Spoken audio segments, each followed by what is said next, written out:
So we have a thing in our ministry with the Centers for Spiritual Living called a listserv, where it's email thing where you can send an email to it and everybody sees it. And a lot of what happens on there is stuff like, does anybody know this, this quote, or they'll ask, does anybody have any ideas around presenting this kind of class? It's sort of a professional sort of a thing where we would support each other and things like that. And over the last few weeks, there's been it's interesting to note, and I was actually a little surprised at this, but when I think about it, it makes sense, how much kind of anxiety there is for ministers preparing their Easter lesson. And I think part of it is in a tradition like ours, which isn't really, we're not going to take things literally. And, we tend to look for, what are the deeper meanings of the kinds of symbolism, the kinds of events that we're talking about this time of year or at Christmas or whatever it may be. We kind of don't want to do the same thing every year, because a lot of times we'll trot out, this is what this means, and this was a pagan custom that was brought in, and things like that. And it really just kind of made me think a little bit about how to do this lesson today, because the topic is the mysticism of Easter and Passover. And I came in this morning and took out like 6 slides that I had. So sorry for the video editor back there. He's got to figure out how to make that work. But I really wanted to kind of minimalize some of the basic material so we could talk more about what it really is all about, I guess you would say. Oh, that's the wrong thing. There we go. Joseph Campbell talks about this season. He says, there is, to begin with, the rabbit, the Easter bunny. Many peoples of the world see a rabbit in the shadows of the moon. The rabbit is associated with the dying and the resurrection of the moon. The egg is shelled off by the chick as the shadow of the moon is by the moon reborn, or as I don't know what that's supposed to be, but by the birth of the spirit of Easter, as seen by the birth of the spirit of Easter. So the moon and the sun is seen as masculine, the moon is seen as feminine. And when you have a season that's based on this time of the year being fertility, which is the return of the warmth where you can plant your crops and things like that, these symbols become very important. So it's not a coincidence that the rabbit and the chicken or the egg, which are both fertility symbols, have been part of this season for a long time. They pre-exist the Christian Easter celebration by a long time, and they became intermingled as the feast and the holiday celebrations evolved.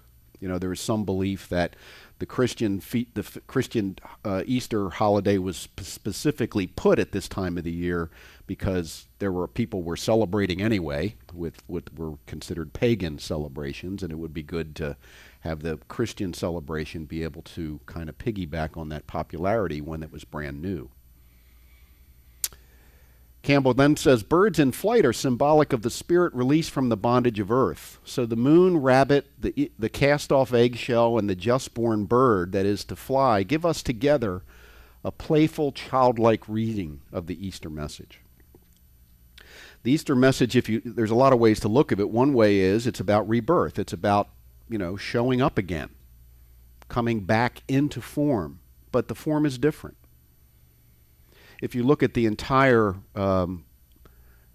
Christian, I guess you'd say, approach to it, you begin, really, well, you can begin wherever you want, but at some point you got to go through the crucifixion. And then there's the time in the tomb. And then there is the resurrection. And if we look at that in terms of what does it really mean, what it means is that in order to be reborn, you have to die. Something has to go in order for something new to be reborn. And if you can look at that in ways grand and small in your own life. We probably have all faced times where we felt like we were being crucified, where we felt that everything was in question, where there wasn't any stable ground to stand on. And yet somehow we came through it. You must have, you're here. You came through it at some point and you look back on it, and maybe you came through it in a different way. One of the main messages, I think, in the Christian tradition is the recognition that in the way the story is told, Jesus knew what was going to happen. It wasn't a surprise that he was in trouble with the authorities. And when he came, beginning in Palm Sunday, when he arrived in Jerusalem, and he came into the town that way, where the palm fronds were laid down, like a regal figure, he knew that that would not please those that didn't like him, the people in authority. And then on, before the day of the crucifixion, when he went to the Garden of Gethsemane with Peter and James, and the disciples represent qualities of your, different qualities of you, and Peter represented faith, and James represented wisdom. So he took his faith and his wisdom into the garden to meditate. And while he was there, he said, "Father, please, can this be taken away from me? Can I not have to go through this?" Very same thing that Moses said, by the way, in front of the burning bush, when he was told to go back into Egypt and free the Israelites. He said, "Can't somebody else do this? Can't you send my brother?" Because would we be human if we didn't? You ever try to get out of something before, even if it's in your own mind, you're saying, "Oh, please, something, make this go away"? Sure, of course. And then while he was in meditating, he comes back and Peter and James have fallen asleep. You ever have your faculties fall asleep on you? Your wisdom and your faith, your strength, just when you need them the most. And he wakes them up. He says, "Wake up, wake up, wake up." And he goes back to meditate, and he comes back from meditating, and they've fallen asleep again. And then the soldiers come with Judas, and off we go. Because Judas was essential to that story. Because here's the thing about resurrections. You can't have a resurrection without a crucifixion.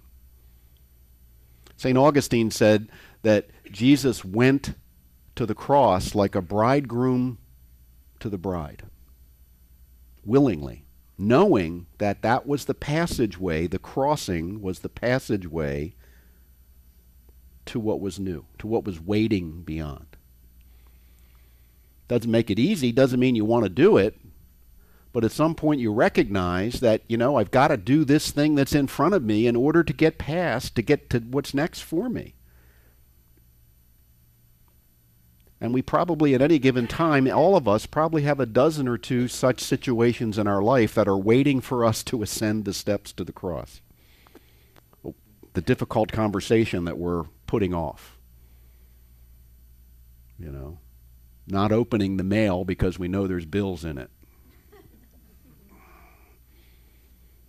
It can be things large and small. Gene Houston said, "Resurrection is essentially a remembrance of one's true nature and a waking up to this remembrance. Resurrection is the hearing of the message that unlocks our latent informational systems. Our deep evolutionary coding is evoked by this new awareness, and more of our internal systems are recruited for whole system transformation." Now that sounds pretty significant, right?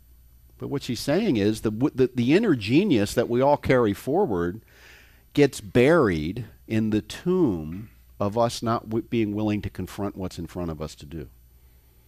Us becoming distracted with other things. Us turning away from what we're called to do and who we're called to be because we're afraid or we don't understand it. They say there's the two greatest enemies that we face are fear and ignorance. And we're afraid often of revealing our greatest truth, what Marianne Williamson's great quote, it's not your weaknesses that you fear, it's your strength. We're afraid that what if we really did reveal all of our strength, all of our genius? My God, we'd have responsibilities. People would look to us to do things and to be a certain way that maybe we would rather not be. Maybe we'd rather hide our light under a bushel. Because we're afraid that if we did reveal our genius, maybe it wouldn't be enough. So we get distracted. We get distracted in the day-to-day stuff. We get distracted in arguments with people that have different viewpoints. You know, if you look at our American politics right now, and it's not unusual, it's similar to politics elsewhere around the world, and in history, there are huge, huge issues to be dealt with. And we argue and become offended at little tiny thing over here. And we spend our time and energy just being outraged that someone said something wrong. Meanwhile, the earth gets warmer, the Russians get crazier, the jobs don't appear. See? How many politicians are willing to go through the crucifixion necessary to awaken the genius within themselves? I know a lot of you would like to crucify a lot of them. But see, that's not the answer. The answer is not diminishing the person who's opposed to you. The answer is empowering them. Because it's their diminished self that becomes the roadblock. Your empowered self is never a roadblock.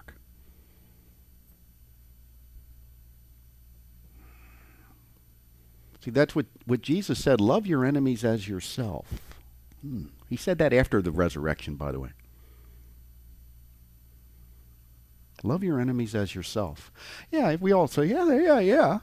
Then we, except for this. Did you see what that jerk wrote on that website on Facebook the other day? You know.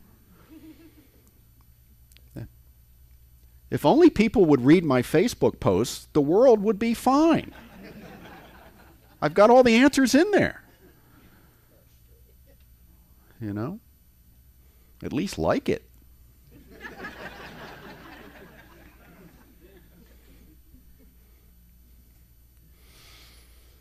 Gene Houston goes on to say, what is at once a healing is also a holing, a making whole.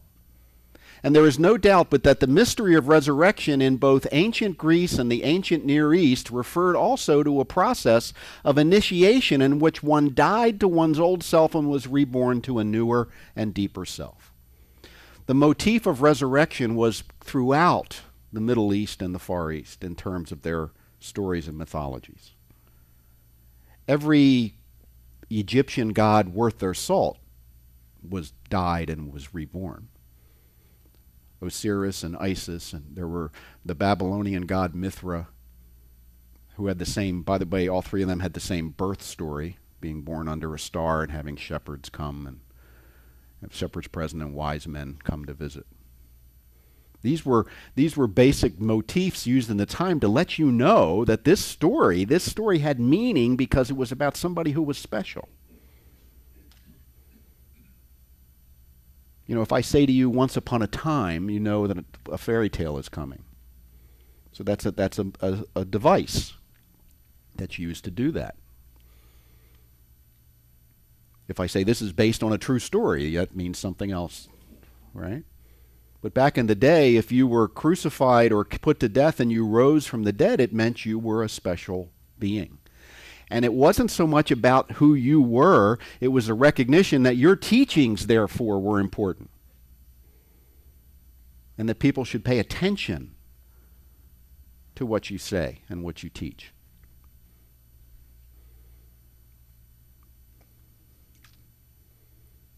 And the Gospels in the Bible, the four Gospels in the Bible, are not, they don't agree on what happened after the resurrection. There's about 45 disagreements among the four Gospels on a lot of different points in terms of what was said, in terms of who was present, in terms of lots of things. So if that's the case, maybe those facts aren't so important. Maybe what's important is the essential message that says, if what is waiting to be born in you is to be born, something else has to die. My friend Dr. Roger Teal, who is the pastor at Mile High Church in Denver, which is our largest center for spiritual living ministry, about 15,000 members, he talks about the need for us to learn how to hospice what needs to be put to rest in us and how to midwife what needs to be born. To learn to release the old gracefully and willingly so that the new may come forward. So what keeps us from doing that? Well, again, fear and ignorance. We're ignorant of the process. We don't understand what's really going on, in part because we have been taught interpretations of these great teachings that aren't really based on what the teaching was about.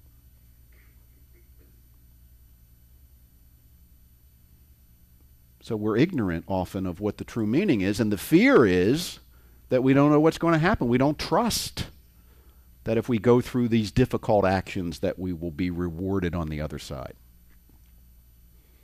So we live a lie. We have secrets. We don't attend to what needs to be attended to. And we're in the Garden of Gethsemane, in that place really of indecision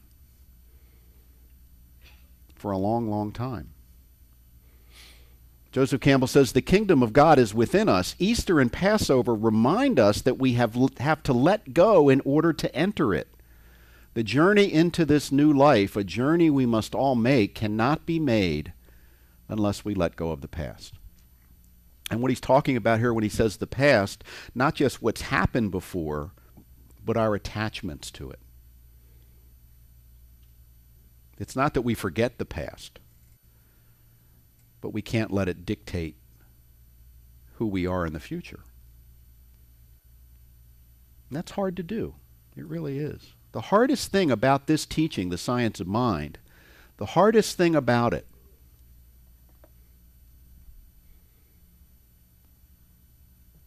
because what it sounds like when you show up first, and this is probably not true for everybody, but it's true for a lot, is it's just about positive thinking. And if you have a positive attitude, everything will be fine. Now that might get them in the door,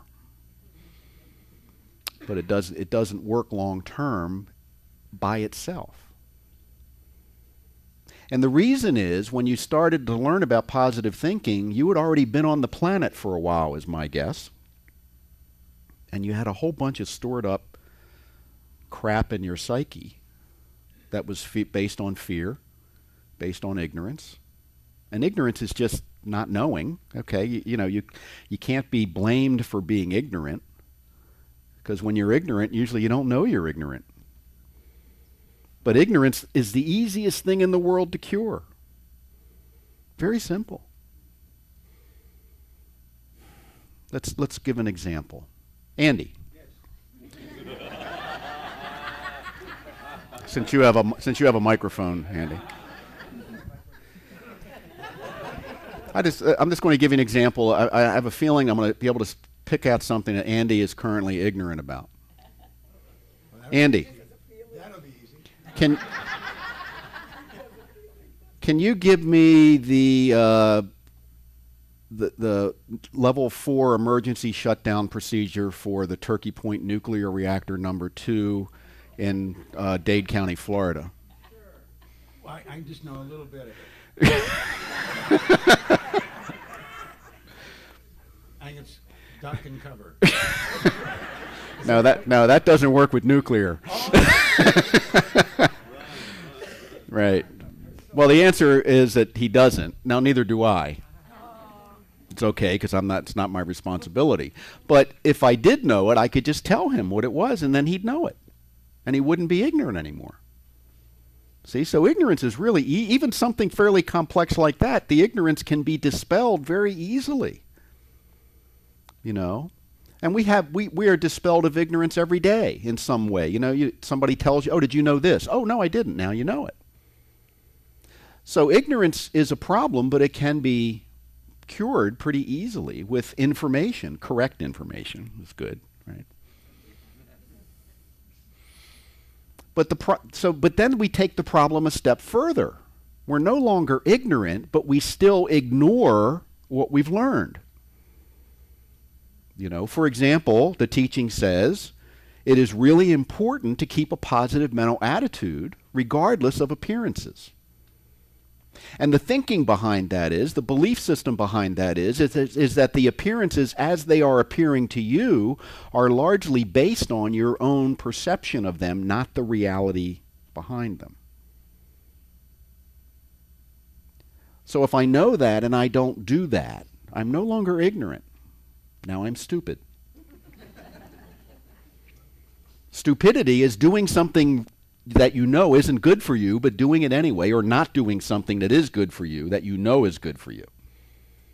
That's stupid. That's not ignorant anymore. Now you're entitled to be a little stupid. You are, you know. I mean, you might know, for example, that this is a kind of a candy-based holiday, candy ham-based holiday, and you might know that eating a lot of sugar, refined sugar, isn't good for you, right? You know that. You're not ignorant about that. If you were ignorant about that, I apologize, because you're not anymore. And but you know that it's not really good for you to do that. But if you have some Easter candy and you don't do it all the time, that's okay. So it's being a little bit stupid, but it's okay. But if you eat that kind of stuff every day, that's being grossly stupid, because it's going to have a negative consequence, and you know it is. You can pretend it isn't. It's kind of like smoking cigarettes. You know, you can say, well, gee, everybody that smokes cigarettes doesn't get cancer. Well, that's true. Everybody that gets hit by a bus doesn't die. But I don't like the odds.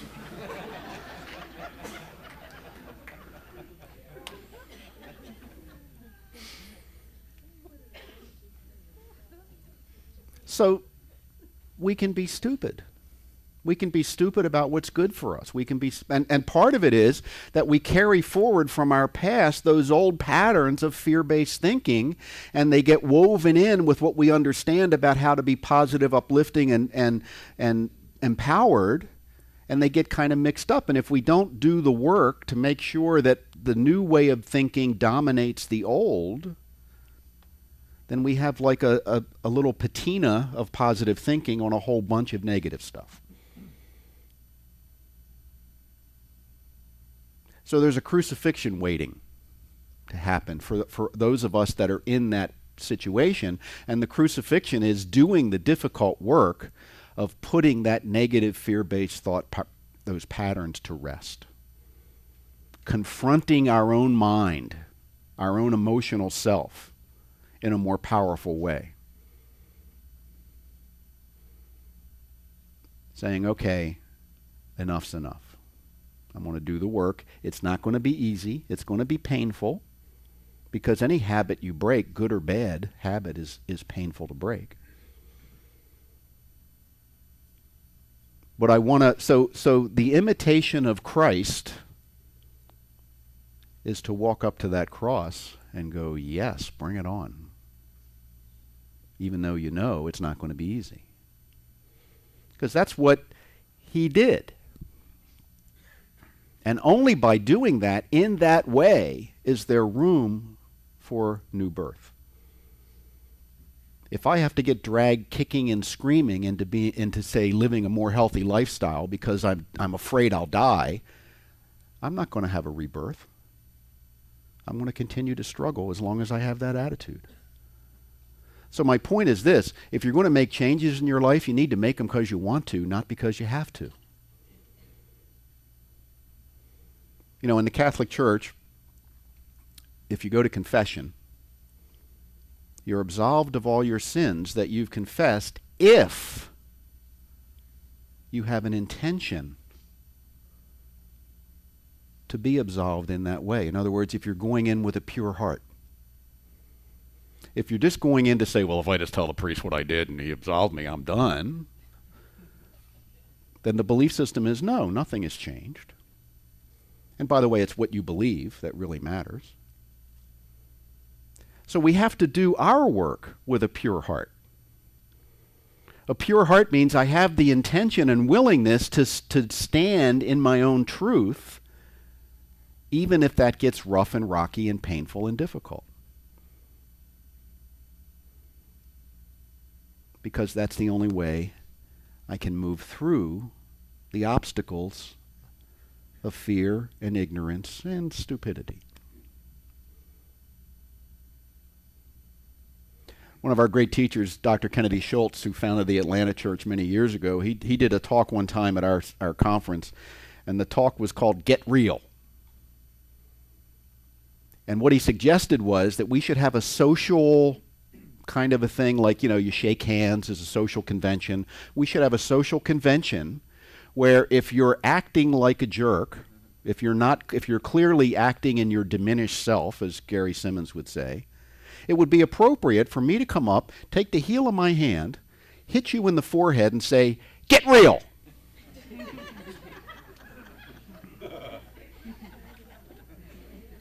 And you go, "Oh, thank you. Thanks so." The convention would be, "Thanks so much. I lost track of what I was doing."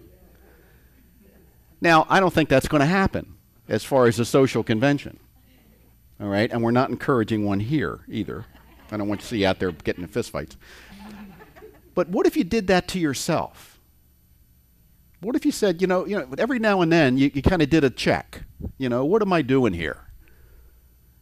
Am I being my best self in this moment, or am I being in my diminished, fear-based, ignorant self? And if I sense I'm being in that latter place, that diminished place, I just go, "Get real." And give myself permission to move into that new place. And to be really, really attentive to that. To be like a really good coach of yourself. If you were playing on an athletic team and you had a really good coach and they noticed you were doing something incorrectly with your mechanics, they wouldn't just say, "Oh, maybe it'll straighten itself out." They'd say, "Wait a minute, stop.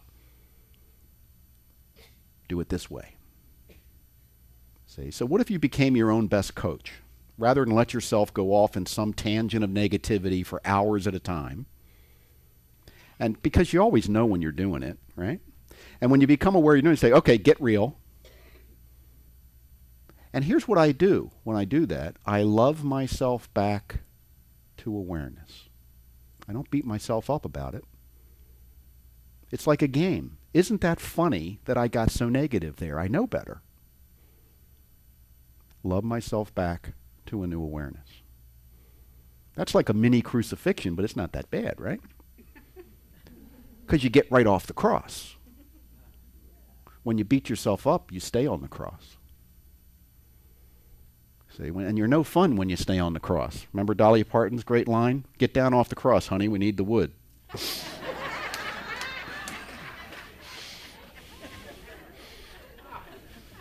You ever know somebody that's on the cross all the time, "Oh, let me tell you how awful my life is. Let me tell you how I'm a victim." That's, it's just boring. It's just boring. I mean, it really is. And the people that put up with that from you are only doing that because you've agreed to listen to their boring crap when you're finished. And that doesn't make for a very good relationship. It's like two of you hanging on the cross, talking about, "Ain't it awful?" And wouldn't it be better if we were just roll back the stone and get out and have an Easter basket, But no, we can't do that because, and then, there's always someone the matter with you, right? Who's the matter with you today? It's your spouse or your ex-spouse or your kids or your parents or Obama or somebody is doing something that's got you all out of sorts, and there you are.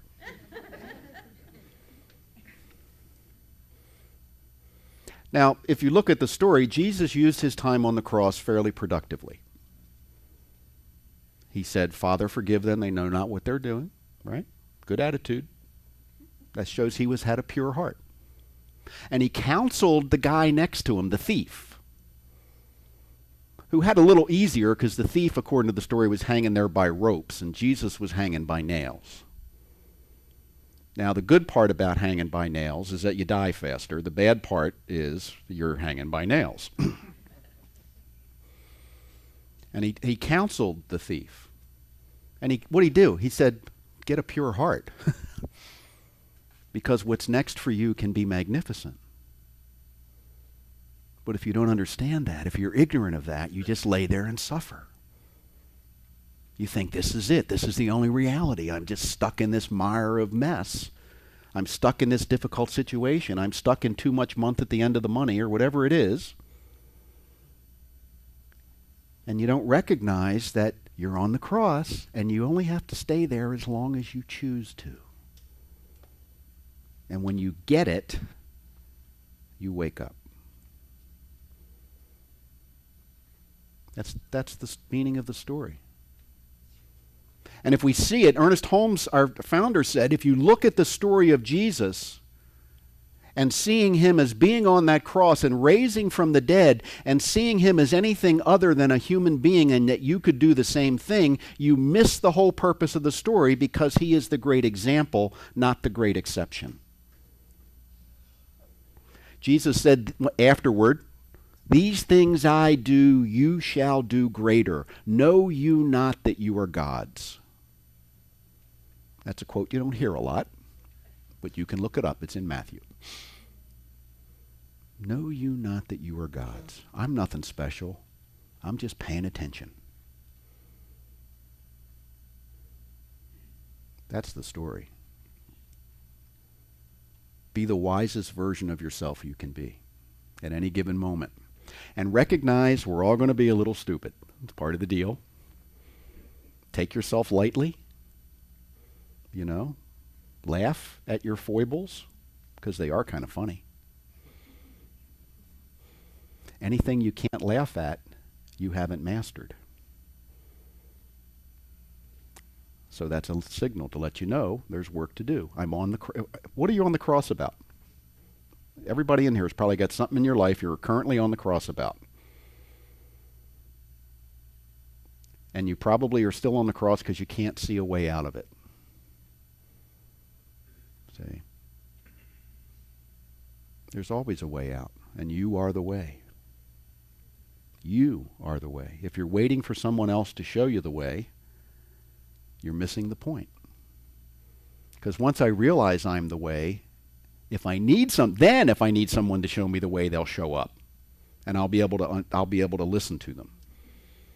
But as long as I don't think it's me, I'll just stay up there, and people can come up all the time and say, "Here's the way out, here's the way out." And I say, "Oh no, I don't believe you, I don't trust you.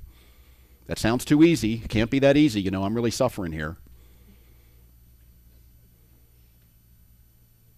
So today is a celebration in the Christian world, really, of the fullest expression of love that is possible.